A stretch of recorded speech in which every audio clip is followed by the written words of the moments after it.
Olá, meus irmãos queridos, meus irmãos abençoados. Mais uma vez, queridos, eu quero trazer aqui mais um assunto muito polêmico em que muita gente não acredita e muita gente acredita, graças ao nosso eterno Criador. Meus queridos, eu quero trazer aqui uma coisa que todos os pregadores da graça ensinam e os ensinadores do Evangelho eterno, mas que eu também tenho que contribuir e fazer também uma parte aqui no meu canal no que diz respeito ao que? A o maior dia de toda a história da raça humana. Vamos dizer assim, foi o pior ano, o pior dia para os judeus, para os israelitas, aqueles que não acreditavam que o Messias estava prestes a chegar, estava prestes a se manifestar como filho do homem. Vamos olhar a Bíblia, meu querido, aqui no capítulo 24 de Mateus, o versículo 21, 32 e o 34. O capítulo 24 e o 21 diz assim: Olha, pois haverá o próprio Jesus, Yahushua, estava falando com os judeus. Você só vai entender o versículo 21 para quem que era que ele estava falando quando você vê o capítulo 24 a partir do versículo 1. Era com os discípulos, era com os judeus. Versículo 21 do capítulo 24 está assim dizendo: Pois haverá então tão grande aflição como nunca houve desde o princípio do mundo até agora, nem haverá jamais. O versículo 32. Preste atenção, meus queridos. Aprendei agora a parábola da figueira. Quando já os seus ramos se tornam tenros e brotam folhas, sabei que está próximo o verão. Agora o versículo 34. Em verdade vos digo que não passará esta geração sem que todas estas coisas aconteçam. O dia mais sombrio de toda a história de Israel chegou naquela geração, chegou durante aquele povo, aquele período. Eu quero falar aqui sobre o templo de Jerusalém, quando ele foi incendiado. Eu quero deixar aqui mais uma prova definitiva, queridos, que Jesus já voltou.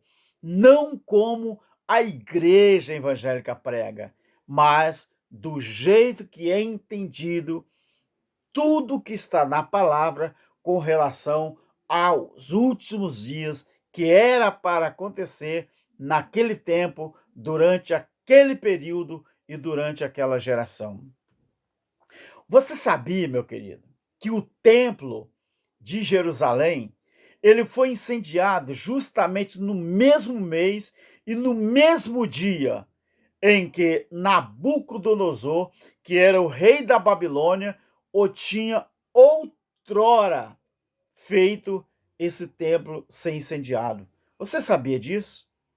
No mesmo mês e no mesmo dia que Nabucodonosor tinha mandado incendiar aquele templo, também no ano 70 foi feito a mesma coisa. Mas eu quero falar uma coisa para você aqui, meu querido. O ambiente aqui está na penumbra, mas é proposital. É porque o assunto que eu quero trazer também é um assunto macabro. É um assunto que foi o pior dia da história. Mas eu quero falar uma coisa para você. Toda a verdade, anote aí, toda a verdade, ela passa por 3 estágios. Toda a verdade que você fala, ela não é aceita de uma só forma, não. Haja visto o que está acontecendo aí. No mundo dos pregadores, nesse mundo que nós estamos lutando para que as pessoas entendam o que nós estamos falando. Toda a verdade ela passa por 3 etapas. Quando você ensina uma verdade, a primeira coisa que eles fazem é ridicularizar essa verdade. Então a verdade, ela tem 3 estágios. Primeiro, ela é ridicularizada. Segunda, ela é rejeitada com violência. É assim mesmo, querido. Haja visto os pregadores futuristas que não aceitam a verdade como ela é. Não. Para eles, a verdade é do jeito que eles entendem. Fala que Jesus já voltou para os futuristas. Fala que Jesus já voltou para os religiosos. Não aceita. Então, a verdade ela é rejeitada. E em terceiro estágio que a verdade ela passa, ela é aceita como evidente ou como evidência por si só, não é? Então, por si própria, no terceiro estágio, às vezes ela é aceita como evidência de alguma coisa. Meu querido, embora não se possa saber nem pensar, ou embora não se possa saber, não é? Sem pesar da destruição do edifício mais esplêndido. Eu vou falar aqui do que ocorreu no ano 70. Ali, aquele edifício que era o mais esplêndido, que jamais tinha existido em todo o mundo, ou pela sua estrutura, ou pela sua magnificência e também as suas riquezas, ou mesmo pela sua santidade, que era como o cúmulo da sua glória, aquele templo que foi destruído no ano 70. Existe, entretanto, meu querido, motivo de nos consolarmos se nós considerarmos a necessidade inevitável que existia daquele fim. Era uma necessidade. Então, depois, um certo número de anos sobrevém a vida de todos os animais. Porém, nós admiramos bastante de que a destruição desse incomparável templo tenha acontecido no mesmo mês e no mesmo dia em que os babilônios outrora haviam também incendiado esse templo. Esse segundo incêndio aconteceu lá no segundo ano do reinado de Vespasiano. 1130 anos, 7 meses e 15 dias depois que o rei Salomão o havia construído pela primeira vez. 639 anos, 45 dias depois que Ageu tinha feito restaurar no segundo ano do reinado de Ciro. Meu querido, a profecia, ela tinha que cumprir. Então, Zorobabel foi quem mandou reconstruir aquele templo do profeta Ageu. Foi no tempo do profeta Ageu. Então, quando você estuda as antiguidades judaicas, você vai observar isso assim, ó, de perto. Entendeu? Então, quando o fogo devorava o templo, os soldados que estavam furiosos, eles saqueavam e matavam todos os que encontravam. Eles não perdoavam nem a idade e nem a condição da pessoa. O dia mais terrível que houve em Israel em Jerusalém. Foi o dia mais macabro. Foi o dia que mais aquele povo sofreu. Talvez nem na época do Êxodo aconteceu tamanha destruição, tamanho sofrimento. Talvez não. Então, meu querido, nesse dia que o templo foi destruído, os velhos e as crianças, os sacerdotes, os leigos, eram todos passados ao fio das espadas. Todos eram envolvidos nessa matança geral. E as pessoas que recorriam aos rogos não eram tratados com mais clemência do que os que tinham a coragem de se defender até o fim. Olha, meu querido, conta-nos a história que os gemidos dos moribundos que ali se encontravam se misturavam com o barulho do crepitar das chamas que estava saindo da cidade ou que subia do templo.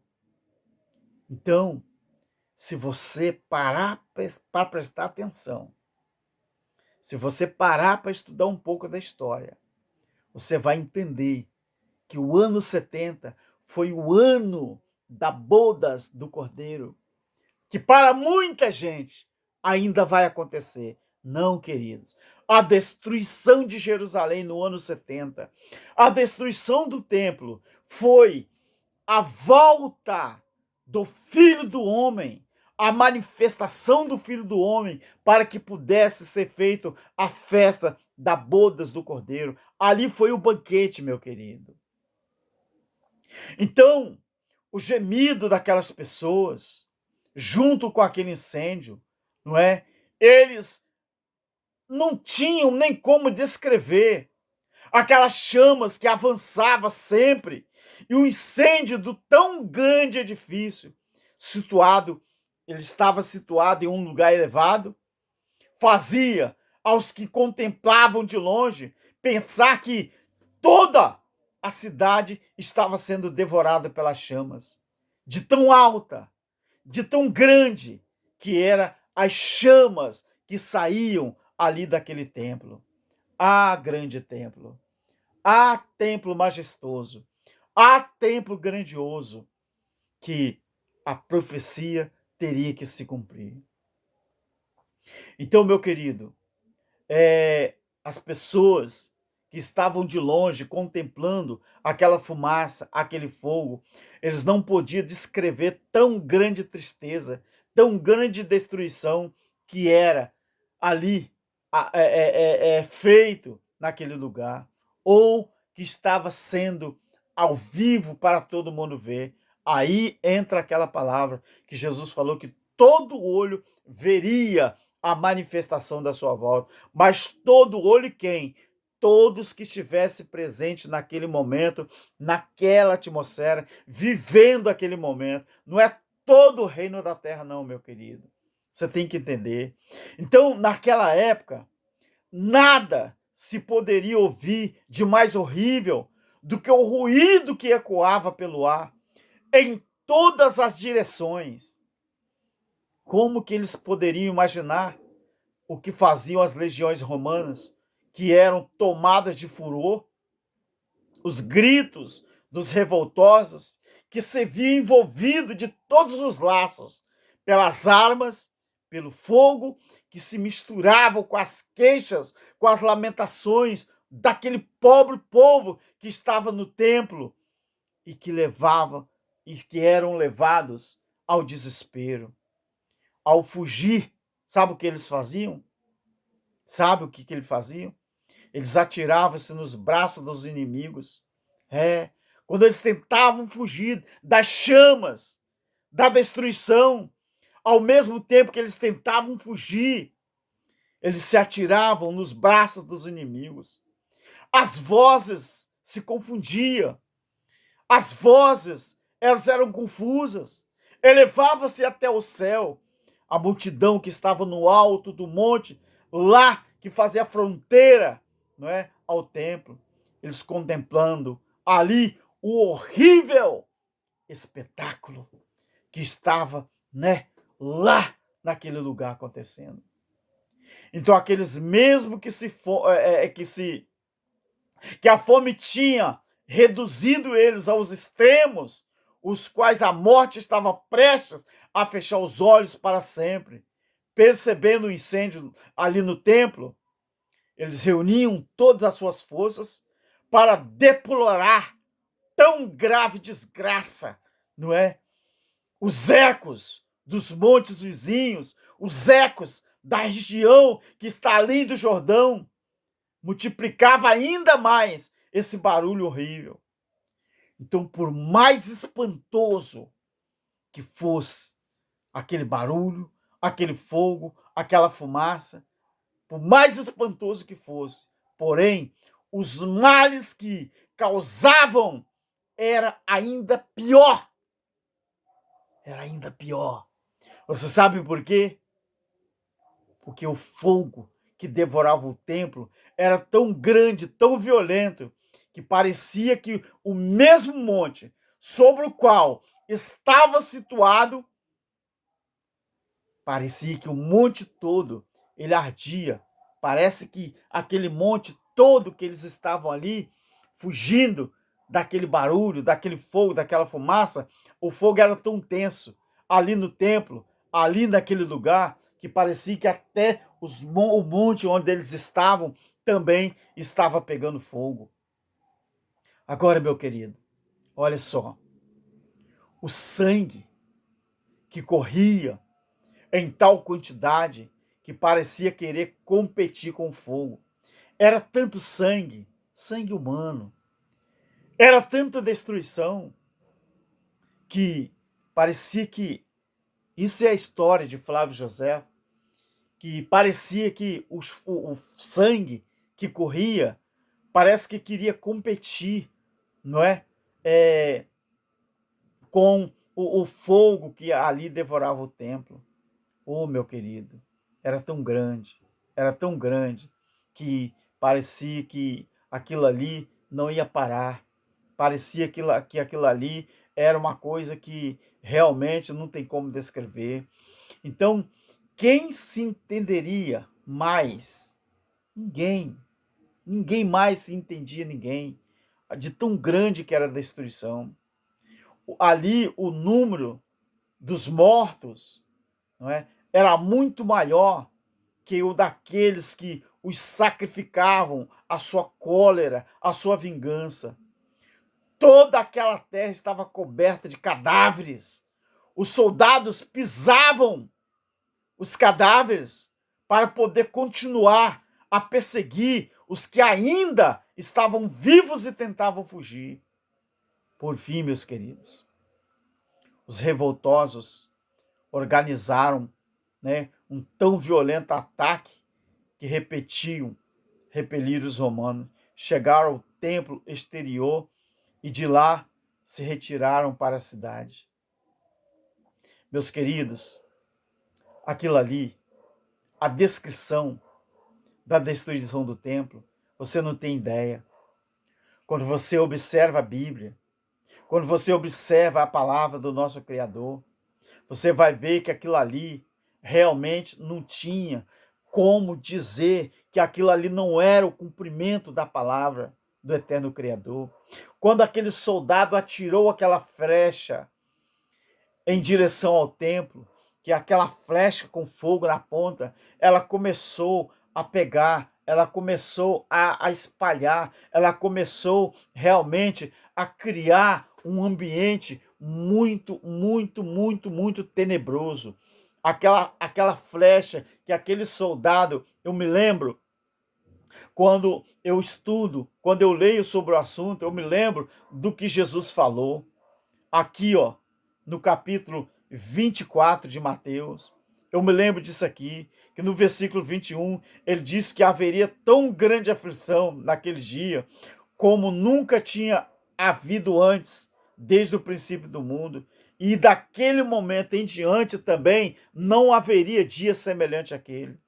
Meu querido, Toda a verdade, meu querido, ela tem 3 estágios. Tudo que nós falamos aqui, as pessoas podem ridicularizar. As pessoas podem rejeitar. Mas tem muita gente que também que pode aceitar ela como evidência por si própria. Então, a manifestação do Filho do Homem para cobrar o sangue dos profetas, o sangue dos santos, o sangue dos inocentes, que foi derramado dentro de Jerusalém, conforme Mateus 23, a partir do versículo 33, aquilo ali era consequência. Por isso que o juízo veio em Israel. E o juízo de Israel foi o último juízo que deveria acontecer sobre a face da terra, como vingança de Deus sobre alguém. De lá para cá, meu querido, nós temos que aprender alguma coisa. Nós temos que aprender uma coisa, que o homem, do juízo para cá, do ano 70, ele passou, grave isso aí que eu estou falando, ele passou a ser o juiz da sua própria vida. Como assim, Malberto? Como que o homem, ele é o juiz da sua própria vida, Malberto? A lei da semeadura. Tudo que o homem planta, ele vai colher. Você acha que Deus ainda traz juízo sobre a sua vida? Como que Deus traz juízo sobre a sua vida se nós estamos na era do Evangelho Eterno? Como que Deus vai trazer juízo sobre a sua vida se Ele já estabeleceu a sua presença em nós? Como que Deus traz juízo sobre a sua vida se você está colhendo aquilo que você está plantando? Lembra da promessa pós o juízo do dilúvio? O que Deus falou com Noé? Nunca mais eu vou trazer a destruição sobre a terra. Nunca mais. Mas no juízo, ele não trouxe destruição sobre a terra. Ele trouxe sobre Israel, sobre uma nação específica. Quando você entender que a religião está cobrando uma conta sua que você não deve, você vai entender. E essa conta, meu querido, que muita gente fala que ainda vai acontecer, já aconteceu e foi para a nação de Israel. Estude um pouquinho a história de Flávio Joséfo com respeito à guerra judaica, com respeito à destruição de Jerusalém no ano 70. Eu quero te dizer uma coisa, meu querido. Quero te dizer uma coisa. A destruição daquele incomparável templo, ela aconteceu no mesmo mês, no mesmo dia em que os babilônios anteriormente haviam também incendiado aquele templo. Então, o segundo incêndio, ele aconteceu no mesmo período, foi com Vespasiano, mas foi no mesmo mês, se você entender, no mesmo dia em que aconteceu anteriormente. Então, segundo o nosso irmão Flávio José, né, aquele segundo incêndio aconteceu no segundo ano do reinado de Vespasiano, não é? 1130 anos, 7 meses e 15 dias depois que o rei Salomão havia construído aquele templo pela primeira vez. E ele foi justamente 639 anos, 45 dias que Ageu o tinha feito restaurar, que foi no segundo reinado, não é, de Ciro. Agora você estuda a história e você não vai ficar enganado. Sabe por quê? Porque a verdade da palavra, ela tem que ser anunciada e as pessoas têm que sair desse engano. Tá bom, meu querido? Aquele dia foi o pior dia da história de Israel. Só que o próprio Cristo, o Jesus, o Filho de Deus, ele tinha falado. Ele falou no passado que nunca mais haveria dia igual aquele. Mas muita gente ainda acredita que isso aqui vai acontecer. Mas não vai acontecer, porque o pior dia da história de Israel, o dia mais terrível, o dia mais sombrio já aconteceu. E foi justamente no ano 70, ou seja, para cumprir o que o profeta Daniel falou e para cumprir tudo a respeito do eterno Criador. Meu querido, muito obrigado. Eu quero te pedir um favor. Estude mais a história, pesquise e analise, que só assim você vai entender o que está escrito e como que as profecias se cumpriram nos dias daqueles que haveriam de ver a volta do Filho do Homem. Todo olho veria, e eles viram. Todo olho daquele povo, daquela geração, daquela nação que estava ali presente. Graça eterna e muito obrigado. Amém.